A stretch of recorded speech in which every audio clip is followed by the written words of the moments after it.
Assalamualaikum warahmatullahi wabarakatuh. Waalaikumsalam. Sebelum kita memulai obras pada pagi hari ini, kita akan perkenalan terlebih dahulu. Saya Nisma Liatin dari kelas 11 IPS, dan di depan saya sudah ada narasumber kita nih. Buat kamu yang belum tahu, beliau adalah Bapak Mami Ahami. Beliau mengajar sebagai guru bahasa Arab di Sekolah Islam Azamir. Assalamualaikum Pak. Waalaikumsalam warahmatullahi wabarakatuh. Gimana kabarnya Pak hari ini? Tetap semangat. Alhamdulillah. Walaupun tetap pandemi, semangat juga ya Pak? Oh pasti itu. Karena orang-orang yang semangat itulah orang-orang yang berhasil. Masya Allah. Oh ya, karena ini pandemi, kita akan menyapa pemirsa yang ada di rumah lewat Google Meet. Say hi teman-teman, boleh nyalain kameranya ya. Kita langsung masuk ke obrasnya aja ya. Tema pada pagi hari ini adalah time is everything. Mengingat sekarang ini di masa pandemi ya Pak, orang itu banyak yang nggak bisa nih manage waktu kayak gimana. Terima kasih. Assalamualaikum warahmatullahi wabarakatuh. Anak-anakku sekalian serta para pemirsa Obras Azamir yang saya hormati. Mudah-mudahan kita semua di pagi yang cerah ini Allah berikan kita kesehatan, kekuatan, serta kita mampu mengisi nilai-nilai ibadah pada bulan Ramadan ini. Tidak ada kata yang terindah yang harus kita sampaikan di pagi yang cerah ini, melainkan puja dan puji syukur kepada Allah Subhanahu wa Ta'ala. Dengan karunia nikmatnya lah kita bisa melaksanakan rangkaian ibadah di bulan Ramadan ini. Selanjutnya salawat serta salam semoga tercurahkan kehariban bagi dan Nabi Muhammad SAW. Beliau adalah sosok figur ayah yang baik, figur suami yang baik, figur guru yang baik, figur ekonom, pembisnis, semuanya ada dalam diri Rasulullah SAW. Waktu adalah segala-galanya. Waktu adalah modal Allah yang Allah berikan kepada kita semua. Kita tahu di dunia ini semua bisa kita jual. Mobil bisa kita jual, rumah kita bisa jual, perhiasan bisa kita jual, semuanya bisa kita jual, kecuali apa? Waktu. Al-waktu la yubah, waktu nggak dijual.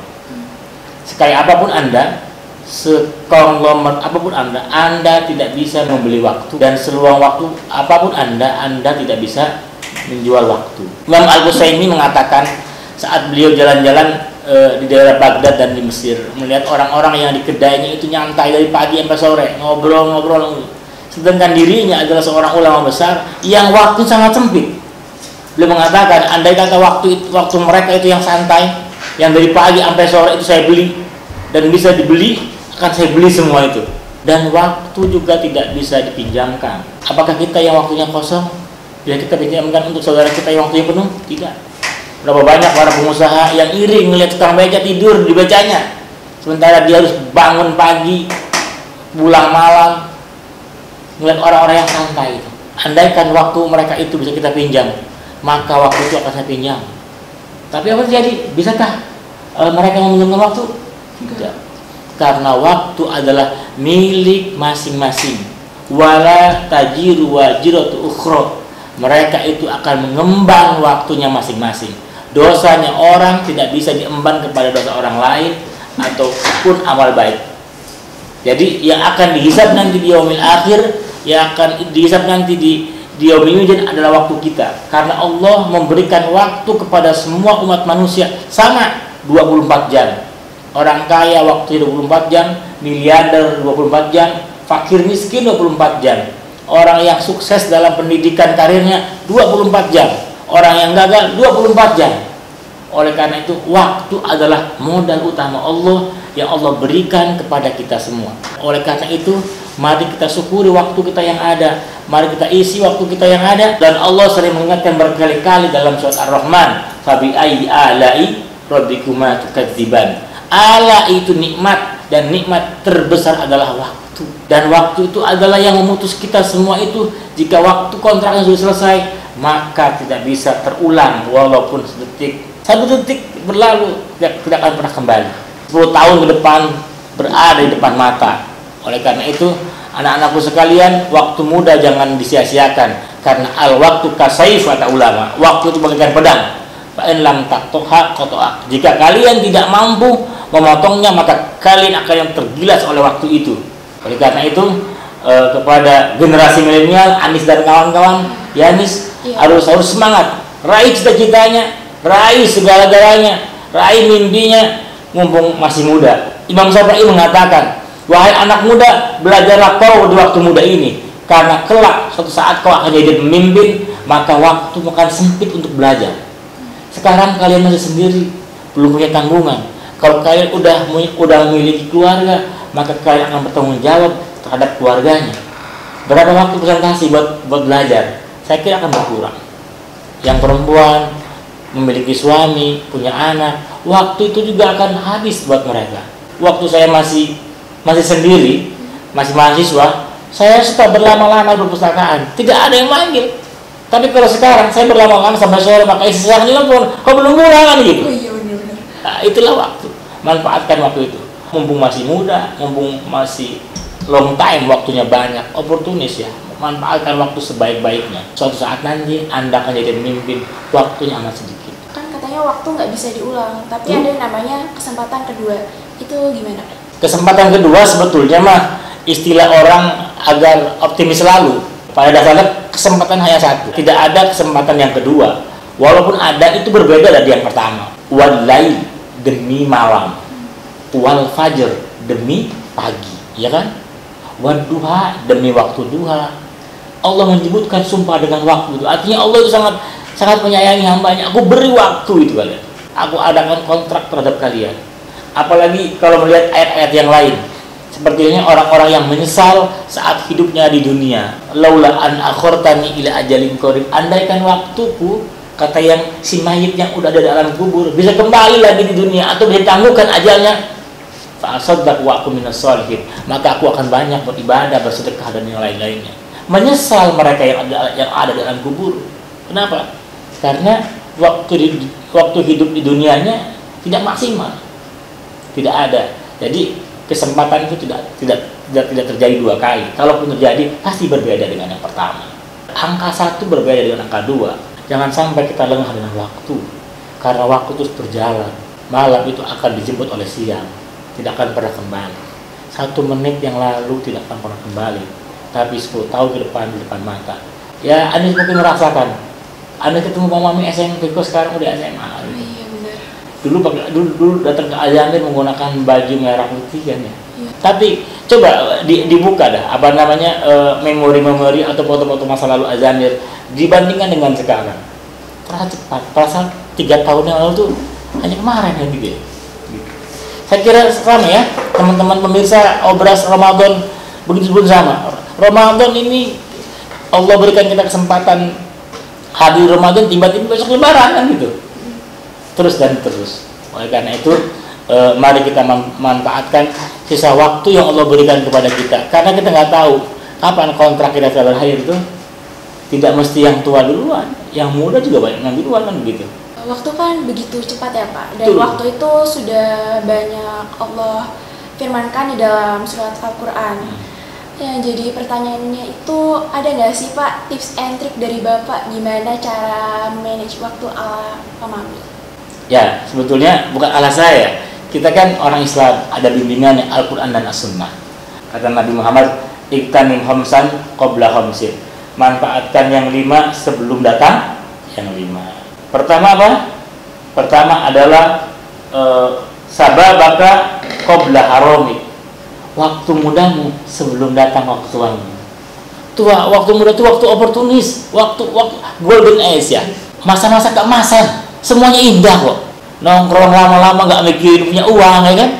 Kalau kita sekarang nih kalau mau diajak itu jalan-jalan, pikir dulu saya berapa jam gitu. Waktu sedangkan di sini pasti ada pertimbangan. Waktu muda mas nyantai lah. Dulu waktu saya masih di Ciputat, masih jadi mahasiswa UIN, pengen makan mie itu ke puncak gitu. Kan iseng juga. Makanya makan mie dong, pakai telur di puncak jalan saya. Gak mager ya Pak? Nggak mager tuh. Luar biasa. Ada kongres di mana? Di Jogja. Naik kereta ekonomi, walaupun udah segan, jadi dulu Pak. Artinya luar biasa. Waktu itu waktu emas, semuanya Anda bisa merasakan. Namun gunakan yang terbaik waktu muda. Yang kedua adalah sehat qabla saqami. Waktu sehatmu sebelum datang waktu sakitmu. Sehat itu mahal, akan terasa saat kita sakit. Anis akan merasakan nikmatnya makan steak, makan burger saat kena sariawan.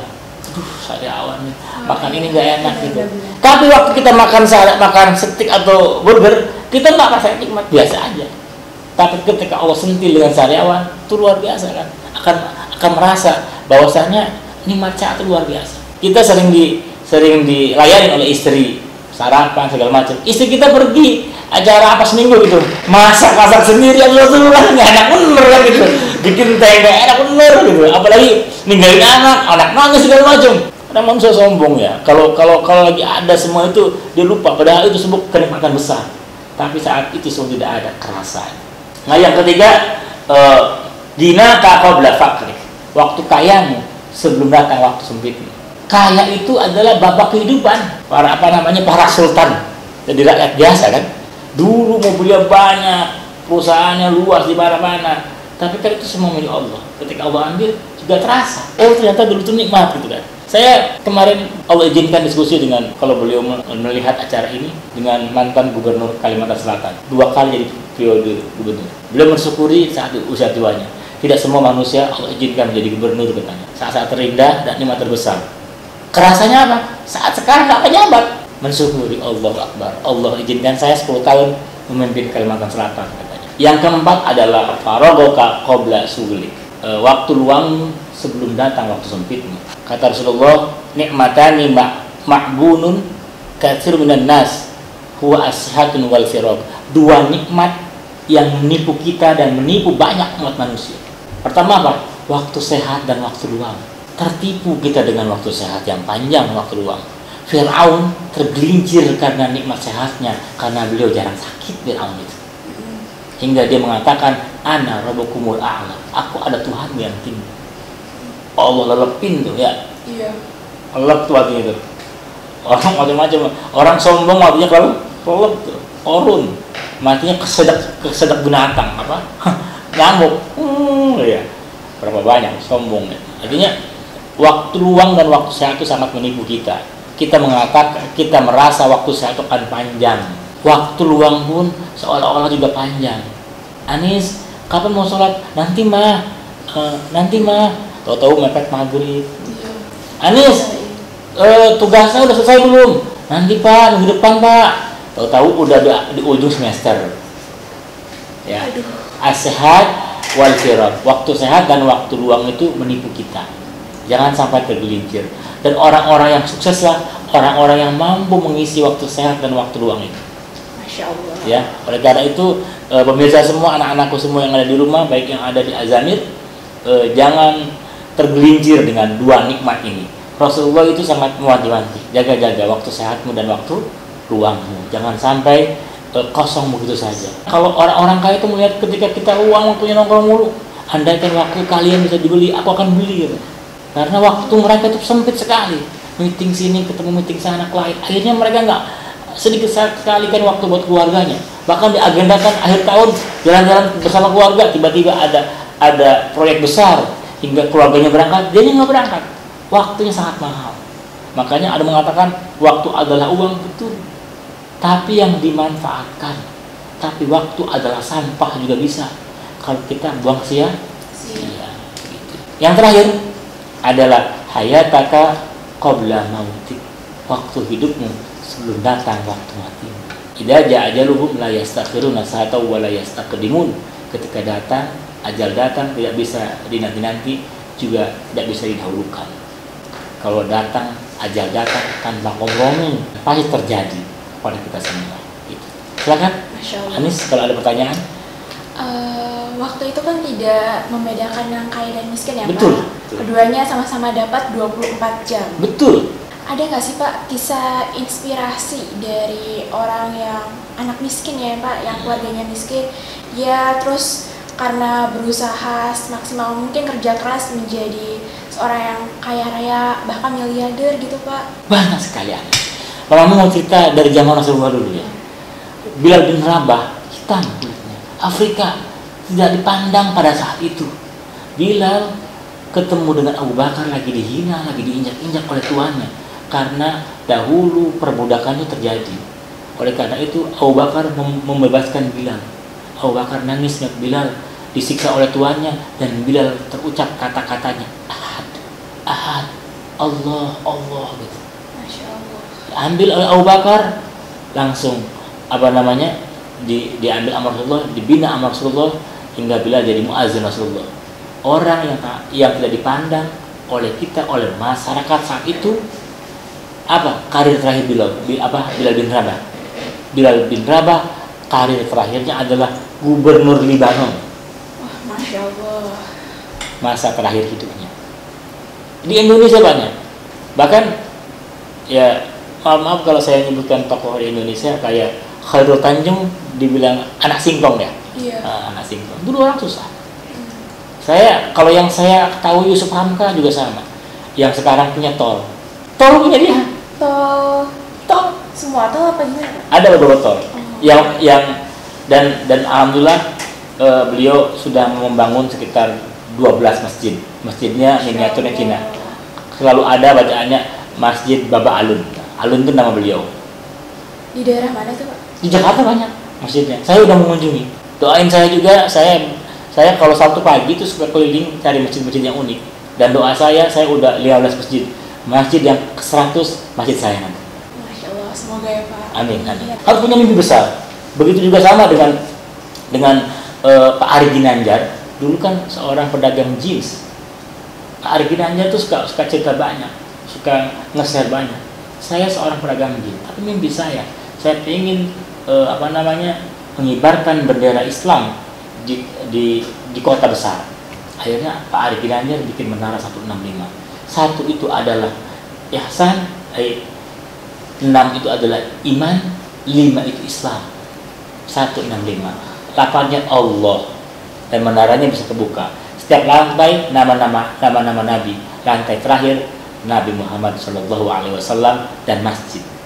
Dan kalau Anies punya perusahaan, ngontrak di sana, bikin kantor di sana, kontraknya murah. Iya, dibanding nyewa gedung-gedung lain di sana katanya lebih murah, lebih enak lah pelayanannya.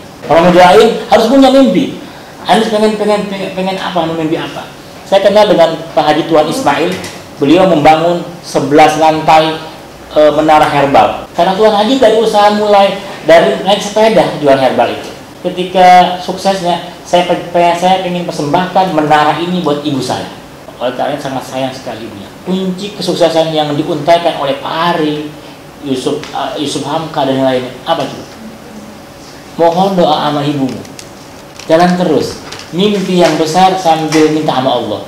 Allah akan tuntun mimpimu itu hingga menjadi kenyataan. Orang-orang yang di masa mudanya sangat sulit, sangat susah, tapi Allah angkat derajatnya pada saat waktu itu, dan dia menjadi orang-orang yang berkibar di bangsa ini. Luar biasa. Betul-betul dia manfaatkan waktu itu. Waktu itu bagikan sahabat dia dalam mewujudkan mimpinya. Kalau sahabat kan nggak mungkin ninggalin sahabatnya kan itu. Zaman sekarang nggak ada, Pak. Oh gitu. Curhat ya. Nanti temanya gitu lagi. Oh, iya. Ada temanya waktu.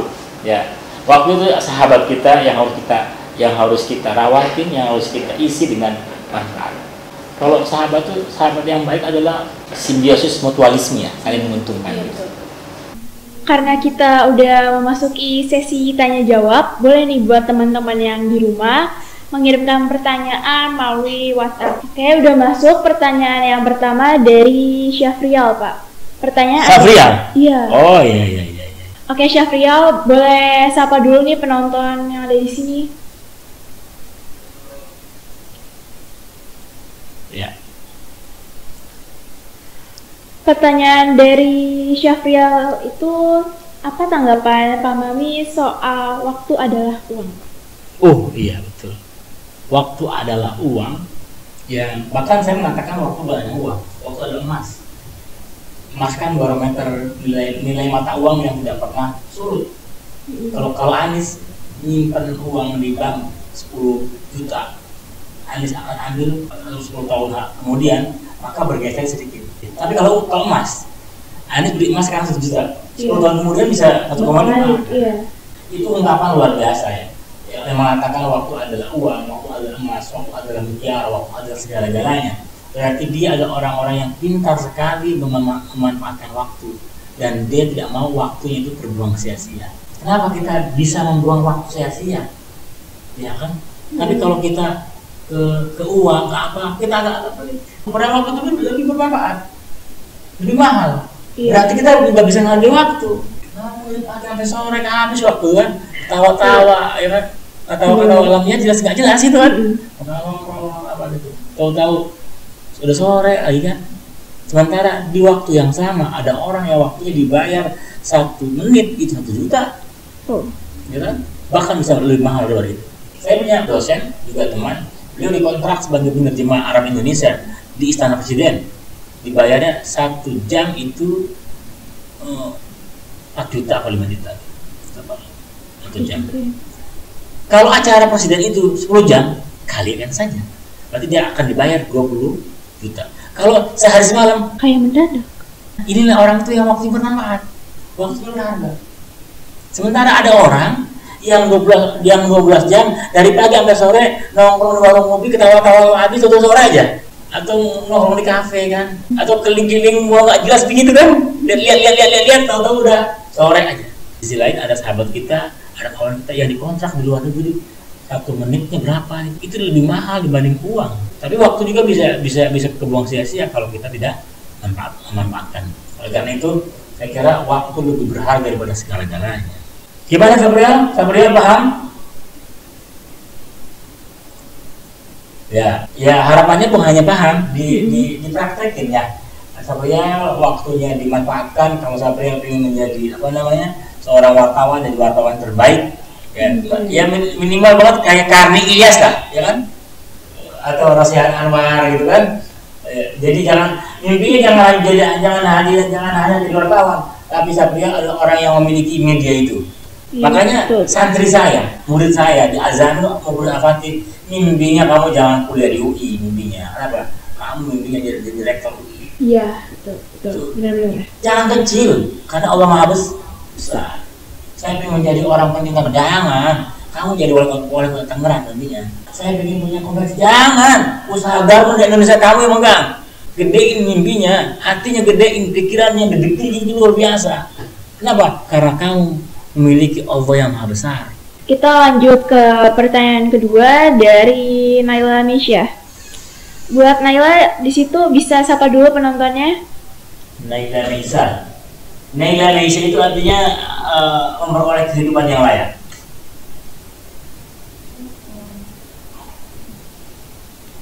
Ya artinya memperoleh kehidupan. Naila itu memperoleh, Nisha itu kehidupan. Halo Nay, gimana Nay di situ? Sehat? Pertanyaan dari Naila, di usia muda terutama usia saya, lebih baik memperbanyak pengalaman atau memperbanyak ilmu, Pak? Waktu muda itu adalah time for study ya. Waktu adalah untuk belajar. Belajar itu menggali pengalaman. Belajar setinggi-tingginya, banyakin ilmunya. Nanti pada kesempatannya itu akan menjadi pengalaman kamu.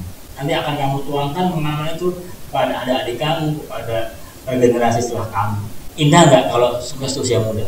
Iya. Muhammad Al-Fatih jadi panglima terbesar dunia yang membebaskan kota Konstantinopel itu di usia 21 tahun. Gubernur pada zamannya Umar bin Khattab itu umurnya 21 tahun. Panglima perangnya 17 tahun.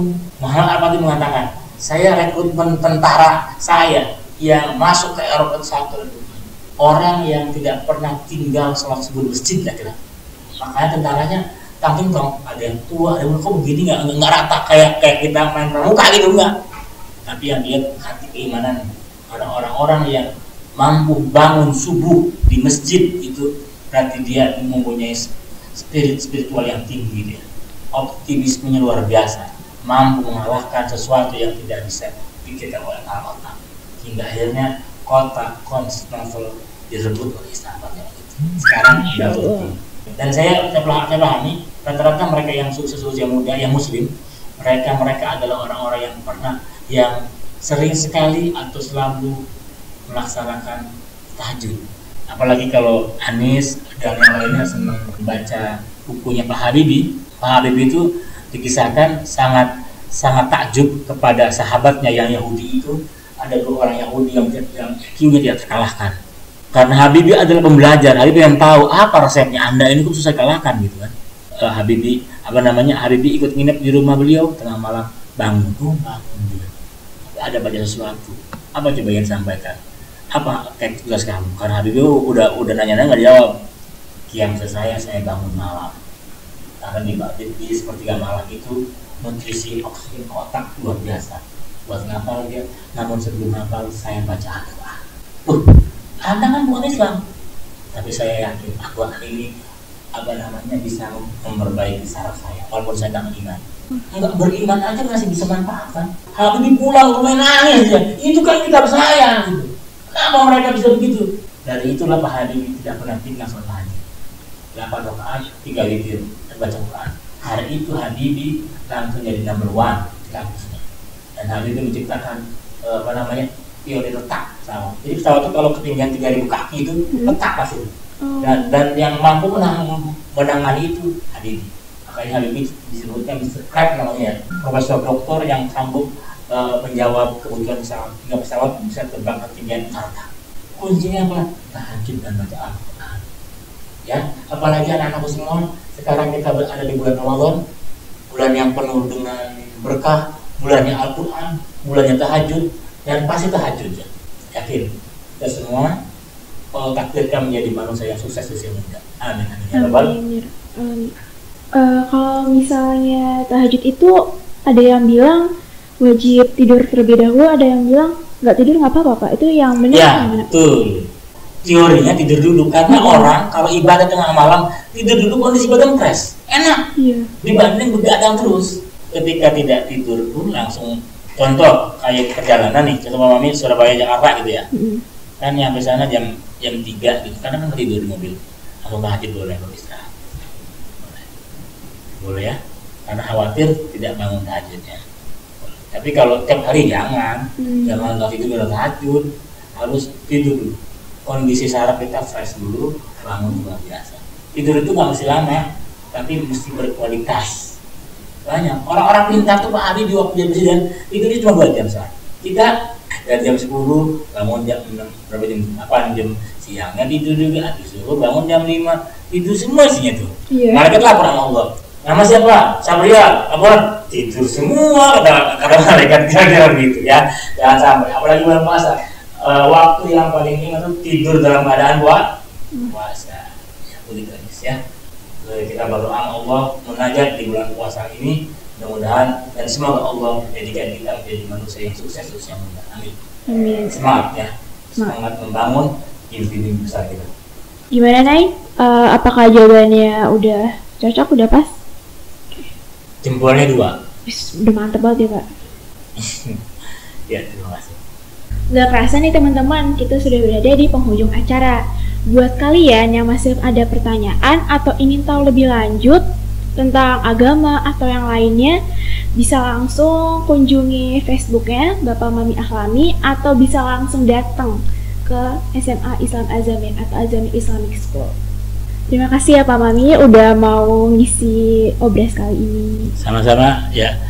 Sekali lagi sebagai penutup, saya himbau atau saya sarankan kepada anak-anak semua, manfaatkan waktu dengan baik, isi waktu ini dengan nilai-nilai ibadah, apalagi kita berada di penghujung bulan Ramadan, dan penghujung bulan Ramadan adalah finishnya kita, finalnya kita di dalam melaksanakan ibadah. Dan nilai ibadah di penghujung Ramadan ini luar biasa, berbeda dengan di 10 hari pertama dan kedua.